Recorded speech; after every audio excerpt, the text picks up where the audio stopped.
Assalamualaikum warahmatullahi wabarakatuh. Halo anak-anak, apa kabar kalian hari ini? Semoga semua sehat ya.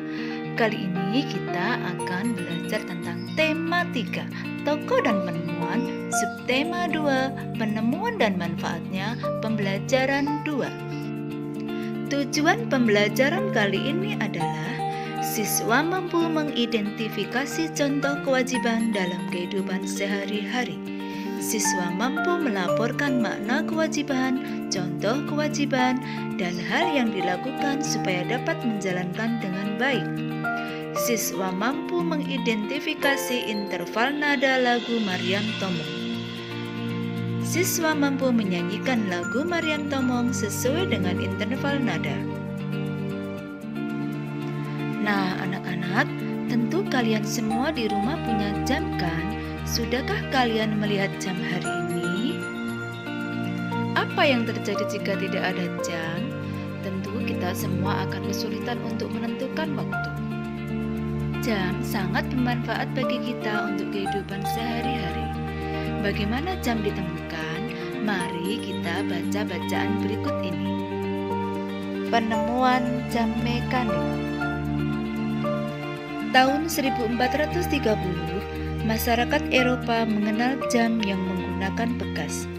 Tahun 1656, terjadi perkembangan yang pesat dengan ditemukannya jam lonceng. Pada jam ini sudah terdapat jarum penunjuk menit. Tahun 1920, ditemukan jam saku dan kemudian ditemukan jam tangan. Manusia terus melakukan inovasi untuk memiliki penunjuk waktu yang semakin tepat dan dapat digunakan sesuai kebutuhan pribadi. Sekarang, teknologi jam sudah jauh berkembang. Selain jam mekanik, ada pula jam elektronik, contohnya jam digital. Manusia kemudian dapat menggunakan berbagai pilihan teknologi penunjuk waktu sebagai pedoman waktu pribadi dalam melakukan kegiatannya dalam sehari-hari. Penemuan jam berkembang dari waktu ke waktu karena manusia terus melakukan inovasi untuk memiliki penunjuk waktu yang semakin tepat. Manfaat jam dalam kehidupan sehari-hari adalah sebagai penunjuk waktu. Jam adalah pengukur waktu yang sangat erat dalam kehidupan manusia. Dengan adanya jam, kita dapat menentukan waktu untuk melakukan aktivitas. Dengan mengatur waktu yang baik, kita menjadi pribadi yang disiplin waktu. Begitu juga dengan Siti. Siti juga berusaha menjadi pribadi yang disiplin waktu. Ayo kita simak cerita Siti ya. Siti selalu menggunakan jam untuk mengatur kegiatannya sehari-hari. Siti bangun pagi pukul 5. Setelah ibadah dan mandi, Siti sarapan pagi. Siti berangkat sekolah pukul 6. Siti berangkat sekolah dengan jalan kaki karena jarak rumahnya yang tidak terlalu jauh. Siti menempuh perjalanan 20 menit. Bel masuk sekolah pukul 6:45 menit. Siti hampir tidak pernah terlambat untuk datang ke sekolah.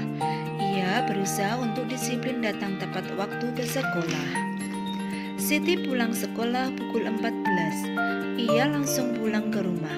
Sesampai di rumah, Siti istirahat. Pukul 16, Siti mandi.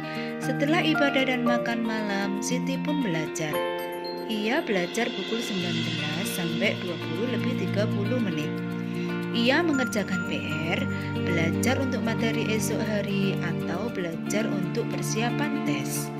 Siti juga mengumpulkan tugas-tugasnya tepat waktu. Siti melakukan kegiatan sehari-harinya dengan teratur. Ia belajar menjadi pribadi yang disiplin terhadap waktu. Nah, anak-anak, berdasarkan cerita Siti tersebut, hal baik apa yang sudah dilakukan Siti? Hal baik yang dilakukan Siti yaitu Siti mengatur kegiatannya dengan teratur. Apakah Siti mengatur waktunya dengan teratur? Iya, Siti sudah mengatur waktunya dengan teratur. Mengapa Siti mengatur waktunya dengan teratur? Karena Siti ingin menjadi pribadi yang disiplin terhadap waktu. Apa manfaat yang Siti dapatkan ketika ia mengatur waktunya dengan teratur? Manfaatnya yaitu Siti tidak pernah terlambat datang ke sekolah dan mengumpulkan tugas sekolahnya tepat waktu. Apakah Siti adalah pelajar yang baik? Iya, Siti adalah pelajar yang baik. Ia telah melaksanakan kewajibannya dengan baik dan teratur. Apakah Siti melaksanakan kewajibannya sebagai pelajar? Iya. Mengapa? Karena Siti sudah mengerjakan PR, belajar materi untuk esok hari, atau belajar persiapan tes, serta mengumpulkan tugas secara tepat waktu. Datang ke sekolah dan mengumpulkan tugas tepat waktu adalah kewajiban seorang pelajar. Mengapa hal tersebut merupakan kewajiban? Apa dampaknya ketika tidak melakukannya? Siapa saja yang akan kita rugikan? Datang ke sekolah tepat waktu merupakan kewajiban karena termasuk dalam tata tertib yang ada di sekolah. Dampaknya jika tidak dilakukan akan mendapatkan sanksi. Sedangkan pihak yang dirugikan yaitu diri sendiri dan juga orang tua. Mengumpulkan tugas tepat waktu juga termasuk kewajiban karena merupakan aturan yang harus ditaati. Dampaknya jika tidak dilakukan adalah akan ketinggalan pelajaran, nilai menurun, dan juga tugas menjadi menumpuk. Sedangkan pihak yang dirugikan yaitu diri sendiri, orang tua, dan juga guru.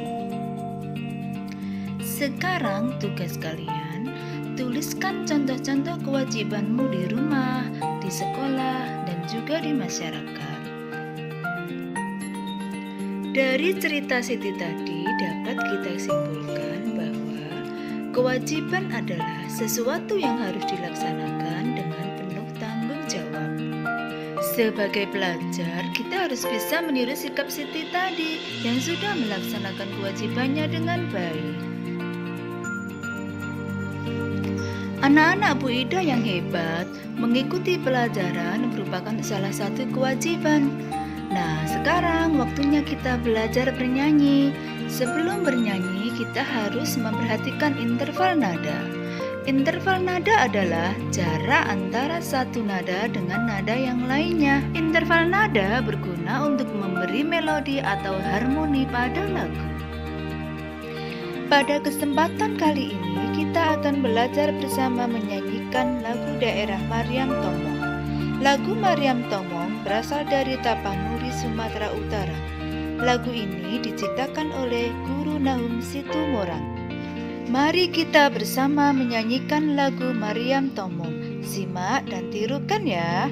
Selendang madi kinjang kain panjang madi toru, pangeol ni konting masongon dengke mama ngolu. O Mariam Tomong dainang sinapang masin. O Mariam Tomong dainang sinapang masin. Nah anak-anak, tugas kalian nyanyikan kembali lagu Mariam Tomong.